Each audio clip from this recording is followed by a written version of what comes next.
Popularna pevačica Severina progovorila je o golom selfiju i navodnoj vezi sa Davorom Šukerom.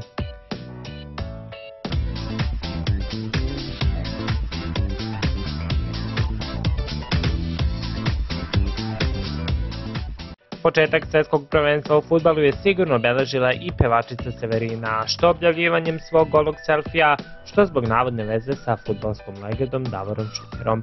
Po povratku iz Rija, Severina je dala izjavu vezanu za obe stvari. Uživala sam na svetskom prvenstvu, a što se priče o vezi tiče, šta da vam kažem, masa tih stvari su samo priče, ljudi zamišljaju da bi moj život trebao tako da izgleda. Na to ne mogu uticati, rekla je pevačica. A kao povod za nastanak njenog golog selfija iz Rija, koji je podigao veliku prašinu, sebe navodi dosadu. Moj prijatelj je samo prokomentarisao, mora da ti je bilo dosadno, i stvarno je bilo tako. Na nekim slikama se vidi puno više, ovde se vide 2 kolena, 2 ruke i glava.